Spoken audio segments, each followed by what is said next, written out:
Hello everybody and welcome to the Thread of the Earth podcast. I am going to use this podcast to show you what I have been working on. So my first finished object that I want to show you is my Milho scarf. It will be released next week, hopefully. It's currently in the testing phase. And so this week has been such an exciting week, seeing all the testers finishing their pieces and getting to see their yarn choices and all their colour combinations and pictures of them wearing it. And that has been really fun. It's a really fun knit. It's got like sections of cables interchanged with periods of moss stitch, and the pattern gets to be quite memorisable, and then it's very fun. It's also got some really nice finishing touches. So it's knit tip to tip, and you start by casting on just a few stitches and working increases, and the increases are very nicely aligned with the cable pattern, so you can see it all just looks very nice and professional. And then the decreases again, that happens. And I have been wearing this so much since casting it off. Maybe I finished mine 3 weeks ago when it was still cold. Of course now it's been like incredibly warm, but still, on the cycle ride to nursery I have needed a little something in the morning, and this has been perfect. And the yarn's held up pretty well as well. It is knitted in Durum Natura in Albertine.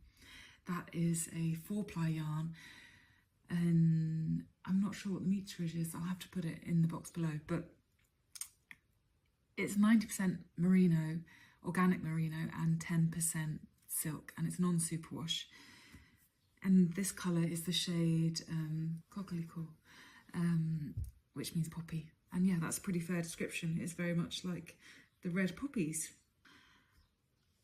This is actually my second sample that I knit. The first sample, it was in the middle of winter and I wanted a thicker version, DK weight, and I added a few extra edge stitches to just give it a nice chunky feel to the scarf, and it's a little bit smaller.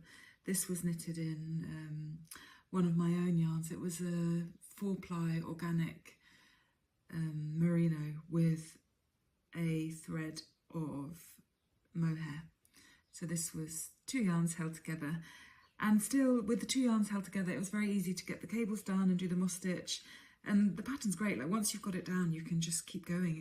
It's easy, it's very rhythmic, you don't have to keep looking at the pattern. So those are the 2 versions I've knitted of this scarf, the Milho scarf. Yeah, I've called it Milho because we live in Portugal and Milho means sweetcorn, and these little moss stitch cables just really remind me of sweetcorn growing in a field, so I've named it Milho. And I can't wait to cast on a DK weight version for my partner. I thought I'd get the sort of bigger version of the Albertine, which is Penelope, in the colourway Messange from Durum Natura again, and I think it has the same combination. Yeah, 90% wool and 10% silk. And the meterage is 133 meters in 50 grams. So yeah, I'm really looking forward to casting that on. I think I'm going to knit it on 3.75 millimeter needles. This was knit on 3.25 millimeter needles, and it worked out really quickly. Yeah, it's fantastic. It's been really fun, and I have loved this pattern motif so much. I've actually designed and made a vest for it, which I'll show you now. I wonder if I can just hold this up. This is the back of the vest, so I'm going to call it the Milho vest, and it has European shoulder construction with the nice cable detail running down the back, and then on the front you can see it's got a slight v-neck, and again this v-neck lines up very well with the cable motif. Perhaps you can see better if I stand up. And then it's got increases and decreases to shape the armhole. Then it's worked flat, and it's just finished off in a 2x2 rib. I only cast this off last night, so I'm very excited about this, and I can't wait to put the buttons on, weave in the ends, give it a block, and yeah, show it all to you. I think the pattern has I've nearly finished writing up the pattern. I've got a little bit more to do on the neck edge, finishing the neck edge, and then I'm going to send it to my tech editor over the weekend. Fingers crossed. This sample is knitted in DevoniaDK by John Arbon Textiles. I'm an affiliate of John Arbon Textiles, so they actually sponsored this yarn for me, which is really kind. So they gift me the yarn for making the designs, which is amazing.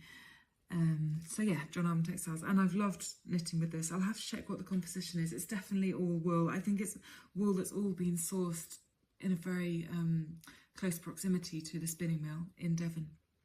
And if you don't know who they are, check them out, because they're an incredible company with a fantastic brand ethos that I just find really inspiring.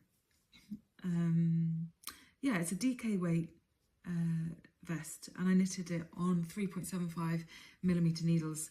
I mean, I do like using 4mm needles for DK as well, but this yarn just lent itself to the 3.75s. So that's what I've gone for this.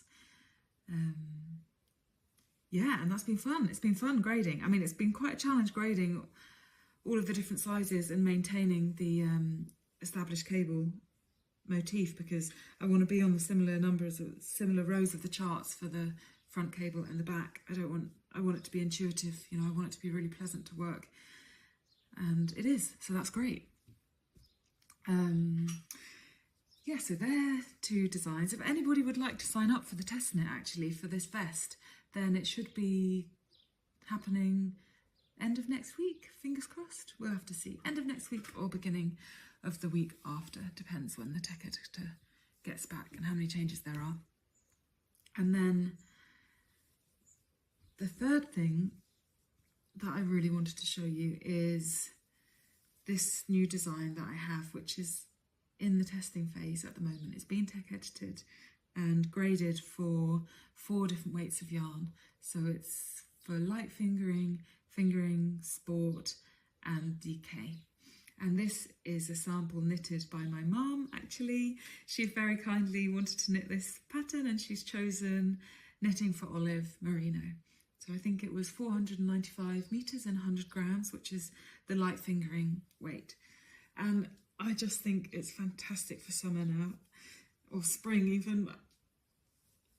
It's just beautiful. So I'm going to wear it. I also knitted, this was the sample that I knitted that I actually still need to weave in the ends and block, but you know how it goes. This is a DK weight sample, and I held 1 strand of sport weight yarn, alpaca and silk, and 1 strand of cobweb weight, alpaca and silk.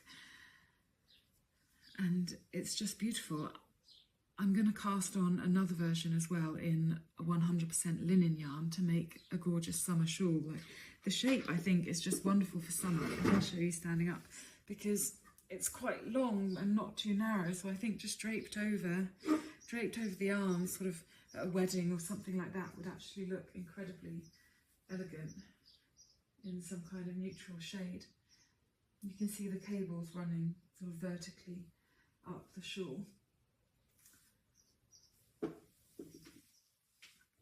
And I'm just going to get the linen yarn, show that to you. I have the linen yarn, here it is. It's from Natura again. I'm not affiliated with them in any way. I've kind of developed an obsession with them. I love like the non-superwash yarn, I love the colours and the compositions. They do a one called Alice that's got linen in that I'm desperate to try. But anyway, this is their 100% linen. It's called Antigone, and I got it in the shade Mandarin, which is just this gorgeous like orangey, burnt orangey colour.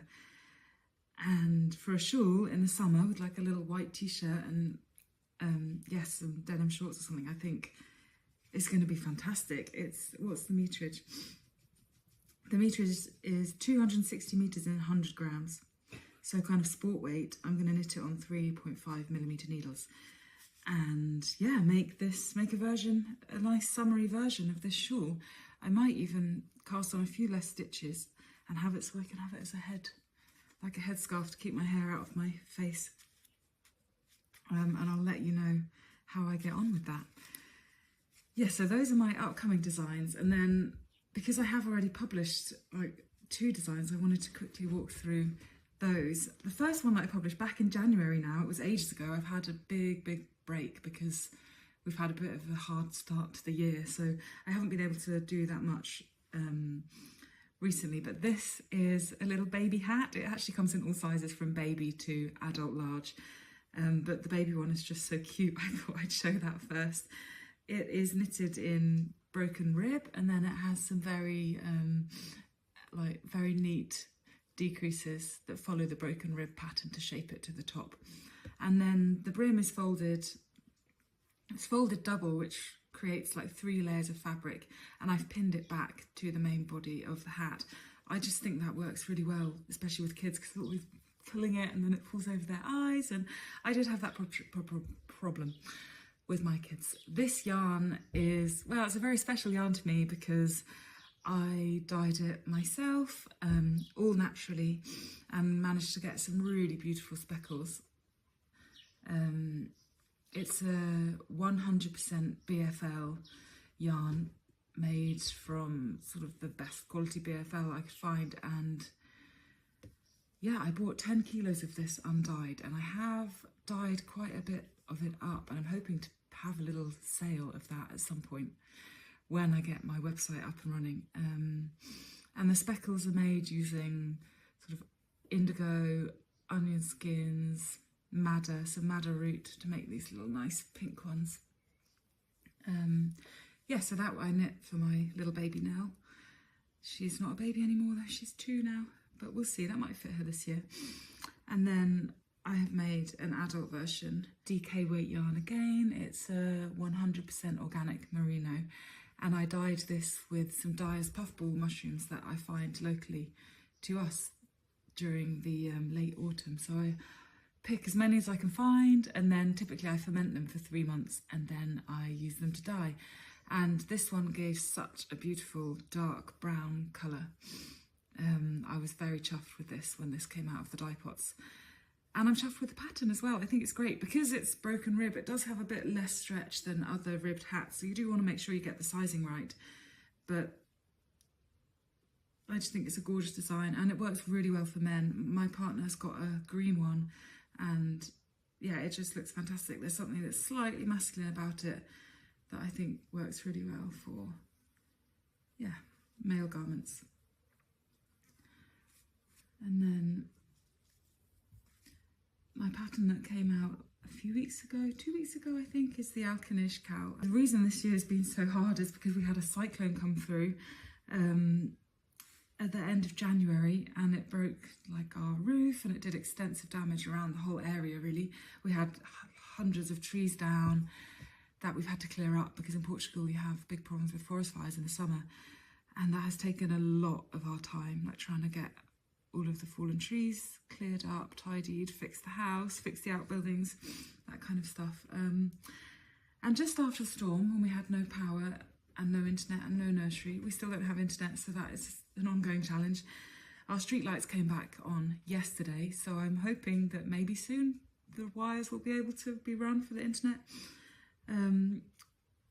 But anyway, while this was going on, we decided to take the van and escape to a sunny spot, and what we found was a little bouldering spot in Spain, in the west of Spain, called Alkaniz, and that is where I managed to draft this pattern, and I knitted it all on the way home in the van. We had to drive for about 12 hours, and I managed to make basically the whole thing. My partner very kindly drove the whole way, and it's knitted in John Arben Seafarer Sport in the colourway Nobody Knows. I'm going to show you all the different colours in it. It's like greens and pinks and blues and yellows, and the combination is just lovely. It's 333 metres, I think, in 100 grams. And then I went on to knit a little bandana and singles yarn, and I've talked quite a bit about this, so I'm not going to go into it in more detail now. The pattern is graded for sport weight yarn, and you can find it on Ravelry. And then my daughter wanted one, so this is my older daughter, she's 4, and I let her have a little rummage through my stash and choose the yarn that she wanted. And of course she wanted something kind of ridiculous. She wanted this super bulky, it's really soft actually and has been really nice. It's alpaca, super bulky alpaca. And I've had to knit it on a size 10, I think. Yeah, size 10 needles, which I have hated. There's like sort of this trend for liking novelty large yarns, and my hands have not enjoyed this at all. It's very painful and I keep getting cramps, so I don't know if I'm going to use this again. It might be the combination of having it on like quite small circumference knitting with the large needle size. Maybe that's what makes it uncomfortable, but I think it's actually going to look quite fun and she's going to absolutely love it, so that's the main thing, hey? Yeah, so if you've managed to watch till the end, then thank you very much for sitting here with me and letting me talk about my work. I'm going to try and do these maybe bi-weekly or monthly, depending on how much knitting I get done and what I have to show you. And if you haven't already, then please subscribe, because that will help me a lot, and like the video. And I hope to catch you next time. Thank you very much.